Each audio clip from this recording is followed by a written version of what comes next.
This is Segue, a weekly program exploring the lives and work of the people of Southern Illinois University Edwardsville.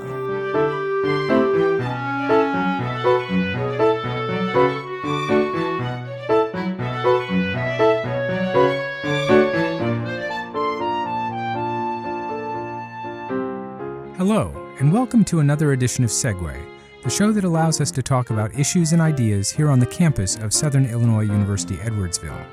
I'm Kevin Leonard, the Dean of the College of Arts and Sciences, and I'm very pleased and honored to be here today with Prince Wells, Associate Professor in the Department of Music.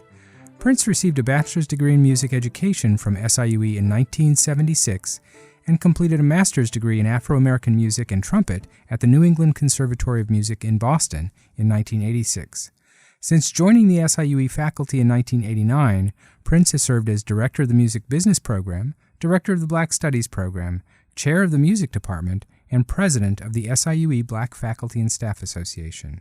He currently serves as Faculty Advisor for the African Students Association and is one of 5 people in the United States certified to teach MacArthur Fellow George Russell's Lydian Chromatic concept of tonal organization. Prince was recently honored by Jazz St. Louis with the inaugural 2022 Clark Terry Jazz Ambassador Award. Welcome to Segue, Prince. Thank you for having me. Well, let's begin by having you tell us a little bit more about yourself. How did you become interested in music? Well, I'm from Brooklyn, Illinois, which is about 20 miles from here, right on the riverfront, oldest black town in America. And fortunately, when I was coming up, when I got to the 5th grade, we had a music teacher named George Hudson, famous band leader, a contemporary of Louis Armstrong, Duke Ellington, close personal friend of Count Basie. He was famous around here, and he was teaching music at my school. So that was my introduction to music and my introduction to trumpet. So to make a long story short, it was through the influence of George Hudson that I played the trumpet and became a musician. Wow. So you started in 5th grade, you said? Yes. Okay. And you continued playing through high school and then through your time as a student here at SIUE? Exactly right. When I graduated from high school, some people think about, what do I want to major in? I never went through that process at all. I never had any question about what I wanted to do. So it was a smooth segue, no pun intended, to go from high school straight into the music program here. Okay. So when you entered the music program here, what was the music department like when you were a student?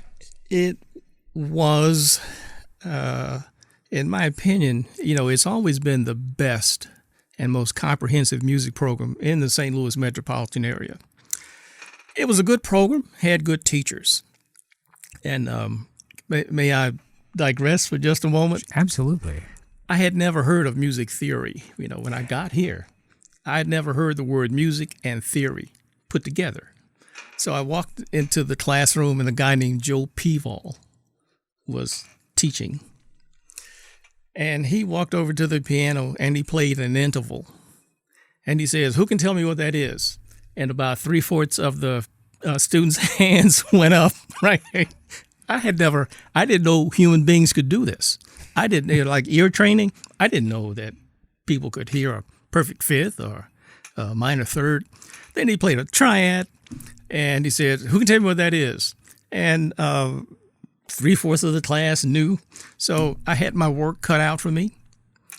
And because of the excellent teachers and hard work on my part, I made the dean's list my first quarter here.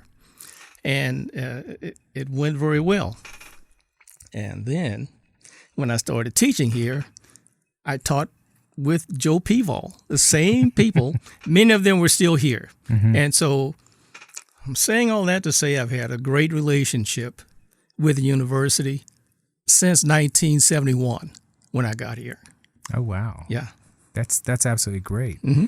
So was at what point did you realize that your career would be in music, and particularly as a music educator? Well, when I was in college, I wanted to be a performer, but, the long-term vision was to be a teacher. Okay. Like I say, I didn't really have to think about these things. I can't say for sure, I had a moment where I sat down and I thought and decided I wanted to be an educator. It's just something that I was inclined to do, that I've always enjoyed. I was very well prepared for it by the time I got out of high school. And then during my time here, I was here for 5 years because it's a music education degree. It's a 5-year program. Right. So I went through the music program with no problem. And I knew that I wanted to teach. I taught for 2 years at Lovejoy School. Oh. With George Hudson. I have taught everywhere I ever went to school. I've also taught there. Wow. So I taught for 2 years at Lovejoy School in the same room, same office with George Hudson. And after that, I quit my job. The principal thought I was insane, but I quit my job and I went to New England Conservatory to get a master's degree. So,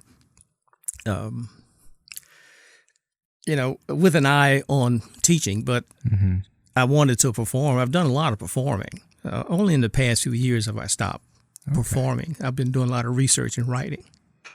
Well, tell me more about your performances. I'm assuming that while you were a student here, you were performing in clubs or other venues in the St. Louis area. I performed everywhere. It was like being a mercenary. I mean, if I got hired, I played in R&B bands the whole time I was here at SIUE as a student. Is that what you're talking about? When I was as a student, I played all over town. St. Louis. East St. Louis, there was a lot going on in Alton. I played in a band in Alton with Howard Neal, and did that the whole time that I was here. He was a good band leader. Had a good band, and it was a good way to supplement my income. Yeah, so I played a lot. I did a lot of freelance stuff from the time I was in high school. When I was in high school as a trumpet player in Brooklyn, whenever somebody died, the funeral directors or the church ministers would call the school. They want me to go with the funeral procession to the cemetery to play taps for the person that died. So I love that. It made me feel like a big shot. So every now and then they'd give me they didn't really pay me. I was doing it because I was a kid.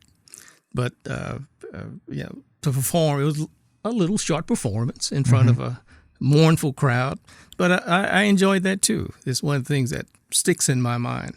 So I've been playing since high school, since I was in high school. Yeah. Wow. And so I know that when you were a student here, you received a National Endowment for the Arts grant. So tell our listeners about that. Yeah, I'll tell you about that. And that's a good story. So here's what happened. I was working a work-study job with a professor here. Her name was Joyce Aschenbrenner. And I think she was in anthropology, or maybe sociology. I don't remember. But one day she said, Prince, the National Endowment for the Arts has a travel study grant, and they give money to young people like you to go travel and study with somebody, somebody famous. So, I said, is that right? So I applied for it. Making a long story short, I applied for this grant, and I got it. They gave me $1,000, which in 1976 was a lot of money. So I thought I would go and see if I could study in New York with Clark Terry. Oh, wow. Yeah. And since my music teacher at Lovejoy School was famous, and Clark Terry had gotten his start in my high school teacher's jazz band here in St. Louis, right? Yeah. So George Hudson knew Miles Davis. He knew Clark Terry. He knew all these people. So George Hudson made a phone call on my behalf, and Clark accepted me. So I went to New York, and I spent the summer. Oh, wow. Off of $1,000 because he put me up, and when he was out of town, he made arrangements for me to stay with some of his other buddies. He made me his chauffeur and valet, but he took me with him everywhere he went. So it was a great experience. But it's because one day Joyce Aschenbrenner, sociology teacher, said, Prince, they've got this National Endowment for the Arts. And so you never know. As teachers, you and I, you never know what you're going to say to a student that's going to influence them. Right. But her kind of brief comment to me 50-something years ago set in motion what we're talking about today, this Clark Terry Award. Right. It's an incredible story. Yeah. Oh, absolutely. Mm-hmm. No, thank you for sharing that with us. That sounds like an incredible experience. It was. Yeah. So tell us a little bit about who influenced your musical style, your outlook on life as a musician. I don't know if I have a style. I've been lucky. I played in George Hudson's band. He had a professional band. As I look back over my life, he's been one of the biggest influences. I played in the Albert King blues band. You know Albert King? Played in Albert King's band for when I got out of New England Conservatory. Played in Albert's band for a while. I would not call myself a blues trumpet player, but he was incredible. Mm-hmm. He was an incredible musician. I've played with a lot of folks. I've had lots of influences. The guy George Russell has been one of the biggest influences on me. His Lydian chromatic concept was the main idea behind Miles Davis and that modal jazz period that he went through. John Coltrane, very much influenced by George Russell, and so many others. And so I was lucky when I met George. Am I talking too much? Or? No, absolutely not. When I went to New England Conservatory, George Russell was teaching there. Now, I got into New England Conservatory. George Hudson, once again, I keep talking about this man. George Hudson had been so well known that there was a guy named Ernie Wilkins. Ernie Wilkins was the director of the jazz program at New England Conservatory, and he was a good buddy of George Hudson. Ernie Wilkins was a saxophone player and a composer and arranger. He had written that song for Count Basie when the big band period was kind of fading out, and Count Basie's band was fading right with it. And then he wrote this arrangement, "Every Day I Have the Blues," with Joe Williams, and that resurrected Count Basie's band. And it's this guy, Ernie Wilkins, who was over the jazz program. So when I applied, to get into New England Conservatory, once again, I was rubbing shoulders with all these people. He was there. George Russell was there. And so to get back to your question, George Russell has been a tremendous influence on my thinking concerning music and my whole approach to music, composing, improvisation, the whole thing. So I've got a long line of people. Without them, without these teachers and these influences, where would we be? Right? Where would we be? Yeah. Yeah. No, and I'm so glad to hear that because I'm a relative newcomer to this part of the world, but I'm always really fascinated when I learn about places like Brooklyn, Illinois, or Madison, Illinois, and these communities that are really in some ways deeply connected to a much larger culture within the United States, and I didn't realize that George Hudson actually was your music teacher, your band teacher, and obviously somebody who's incredibly well connected in the larger world of music.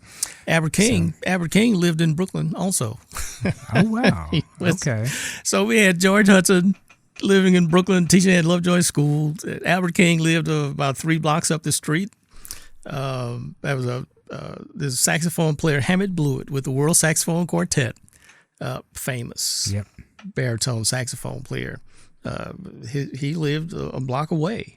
So the place was rich with musical influences. Yeah. Oh, wow. So let's shift gears a little bit and talk about once you came to SIUE as a faculty member.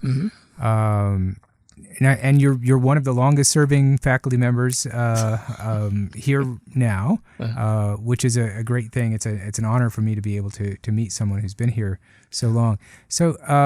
So what stands out in your memory as what it was like to come back and teach at SIUE after having been a student, a decade or more before? Yeah, that's a good question. Well, you're new here, so you're kind of learning stuff. I never really went through that. When I got here as a teacher, I knew most of I'd only been gone, not that long. So I knew the music faculty. This was our little part of the building down here. I can still remember who had what office. When I was here as a student, John Rindelman was the chancellor. Now he's got a building named after him, Rindelman Hall. So to come here and start teaching and now become a colleague with the people that had taught me was, I just have to say, it was a lot of fun. But to see them and they see me differently now. There was a guy named Jim Woodard, taught theory and composition, same department that I was teaching in when I got here. I said, Jim, what kind of student was I? So you don't get a chance to ask your teachers. Now they're your colleagues, so you ask a question like that. I said, what kind of student was I? And he was very thoughtful. He said that I was kind of quiet. But I made the dean's list. I mean, I did good, right? But I was kind of quiet. And that's because I was scared to death, I was just scared to death. But all of those people I got to know very, very well. I don't know if you know the name Jeanetta Haley. Oh, yes, absolutely. She was a music teacher here in the music department when I was a student. And then when I got here, I think she had kind of gotten out of the music department, and she was the director of the East St. Louis Center. Yes. There was a guy named Ramon Williamson who had come here in the late 60s as the vice president and dean of student affairs. And by the time I started teaching here, he was in the music department. Oh. Teaching several of the courses that I teach now. So I've had close personal relationships with generations of music teachers here at SIUE. I've gotten along with all of them. It's a great program. As I said before, the largest, most comprehensive department in the St. Louis metropolitan area, right? So it's a good program, and it still is, and they've got good people in it. Yeah. Oh, absolutely. So I've enjoyed it. I just can't complain. I tell people that even on a bad day, this is a pretty good job. When you think about it, even on a bad day, it's a great job. Yeah. Yeah. Yeah. Oh, I agree. And that's, as a long-term faculty member at a number of different places, there are times when I really miss being in the classroom. I really miss having that pattern of interaction with students. But at the same time, one of the nice things about being the dean is I get to interact with faculty from all over the college. And the faculty here are incredibly smart and talented and dedicated, and I never forget that. Yeah. Well, how has the pandemic affected your teaching? A lot of my stuff has been online since the pandemic started, which was a tremendous learning curve for me. I never dreamed that I would be teaching online courses, but I'm kind of like you. I have missed the personal interaction. You know, you just see kind of people on a screen, and I've always enjoyed being in the classroom and talking with students. I'm kind of playful with them, but it always makes, especially when the class is a difficult class, to lighten the atmosphere is a good thing. And so I've always enjoyed that, but it's a little different. You know, it's an adjustment. Yeah. As far as personal interaction, and pedagogically, it's a little different as well. But the quality of the courses has still been pretty good, I think. So we've made out. You know, we've made the best of a bad situation. Yeah. Yeah. No, and I've talked to a lot of people who certainly miss that face-to-face interaction with their students, and it, in some ways, it's really difficult for students to learn remotely where they don't get that interaction with their classmates or the energy that comes with being in a classroom. But I do agree with you that students and faculty have really made the best of a very challenging situation and really found ways to connect and to continue learning even in these difficult circumstances. Now, I mentioned in the introduction that you were recently honored by Jazz St. Louis with the inaugural 2022 Clark Terry Jazz Ambassador Award. And you've mentioned that you had the wonderful opportunity to actually study with Clark Terry earlier in your life. Can you tell us what the award means to you? It's significant. You know, I've been asked that question a few times, and so, you know, I've thought about it a lot more than I did at first, because this is something that it's not really about me. It's about Clark Terry, right? And, you know, somebody else will get that award next year, and the year after that, somebody else. So, you know, Clark was he was an incredible trumpet player. He was very knowledgeable. I'd never seen anybody play the trumpet like this guy. He was very good. He was the friendliest. He was a storyteller. He was the friendliest man. Everybody liked him. He just was very personable. And so to meet somebody that's really at the top of their profession and them to be so warm and friendly, and then to get into jazz education, which he was kind of like a pioneer in that area. And he was good at it, and he liked it. So that's the spirit of what this award acknowledges. That, and so for me to, you know, be the inaugural recipient of that award is a big deal, and it's a way of honoring him. And so I think about it that way now. You know, at first I thought I was a big deal, but then when I think about it, when I really think about it, it's really about him. And he really was a big deal. Yeah. And people loved him. He was famous, world famous, and people loved him. He developed the ability to remember people's names. Well, first of all, he's from St. Louis. Right. I saw him do this with another alum, a guy named Bill Jeffries, who was a trombone player. And Bill and I saw Clark Terry. We met him one time. 10 years later, we saw Clark Terry again, and he called Bill Jeffries. He said, "Hey, Jeff." I'm like, how do you remember all these people? But he said that it builds an audience. People really appreciate the fact that you remember them and you remember their names. So he always was, you know, very present when he was introduced to people, and he would remember their names. He made it a point to learn how to do that. And so everybody felt warm and friendly around him. Sometimes he'd give you a nickname if you couldn't remember your real name, like Leo Cheers. Did you know Leo Cheers? The man in the red vest, well, he called him Sleeves because he was always wearing a vest with those sleeves. So he nicknamed Leo Cheers Sleeves, right? Called him Sleeves all the time. But sometimes he'd give you a nickname. But for somebody that was so incredible, he played in the when I was with. Am I talking too much about this? No, absolutely not. When I got there with this National Endowment for the Arts grant, he was playing with the Tonight Show with Johnny Carson, and they moved to Burbank, and he didn't want to go to Burbank. He wanted to stay in New York because he was into doing his workshops and clinics and music jazz education stuff.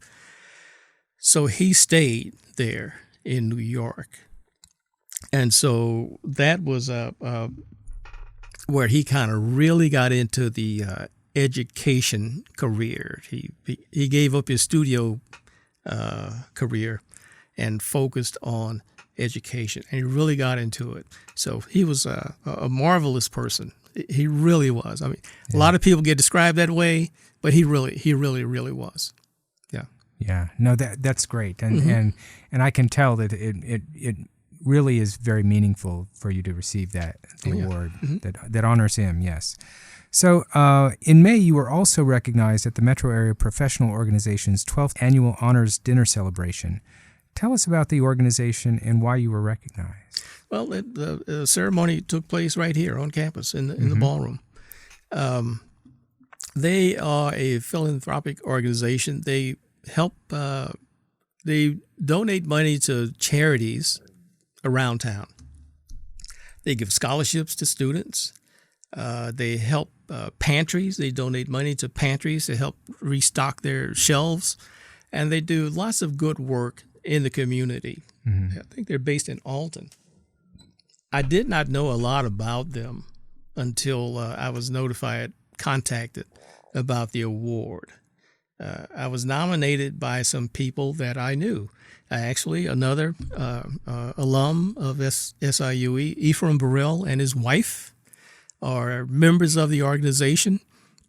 There are some other people that I know who are members, and I guess they had a conversation. They knew about my history as a teacher here and as a performer around town. And so they selected me. But there were others. There were lots of other people. I think Jessica Harris here. Oh, okay. I think she got an award the same evening, and there were others. But once again, it's an honor to be recognized for your labors, right? And obviously, people notice, and I was honored by it. The lady who was over the organization. She turns out to be a cousin of Ramon Williamson, the guy who taught in the music department, who had come here as a vice president and dean of student affairs. That was her cousin. So we, everything's kind of connected around here some kind of way. Oh yeah. Yeah. Well, that's great. So I always like to end interviews by asking my guests to offer some advice. So what advice would you give to a student who is considering studying music at SIUE? It's a great department. I could go down the line and just name people. First, I'll mention John Korak, outstanding human being, great trumpet teacher. Right, I was here before John. I remember the other trumpet teachers before John, and so about 3 months after John got here, I could hear a noticeable improvement in all the trumpet students. My office was down here in the basement, and John's was too. And I just heard the trumpet students get so much better. And I've kind of noticed that over the decades with some of the people we have here now. These are people who want to be here. Many of them have been here a long time, and they're good teachers. They're very dedicated. Pedagogically, they're great. Personally, these are good folks. So the faculty is great. We've got a program where we have all these the brass teachers and the woodwind teachers, and a lot of it's not adjunct type folks. So we've got a choir, we've got a male voice teacher, female voice teacher, and a choir director. We have 3 people in almost in the jazz area. We've got a pretty good faculty there. the music education area, the music business area. We've got a diverse offering, lots of degrees. The people are good. They're here because they want to be here. And so it's hard to do better than here. It's a great program. Yeah. Been here 30-something years. I've enjoyed it. Yeah. And we got a great dean. Well, thank you so much, and that's great advice. I agree wholeheartedly with you. I've been very, very impressed. I've had the opportunity to hear some of the faculty perform, and some of the students as well. And it really is a great department. So, thank you so much, Prince Wells, for taking time to talk with us today about your experiences, teaching, and achievements. And for our listeners, thank you for joining us. Stay safe and take care. This has been Segue, a production of the Department of Mass Communications at Southern Illinois University Edwardsville. All rights reserved.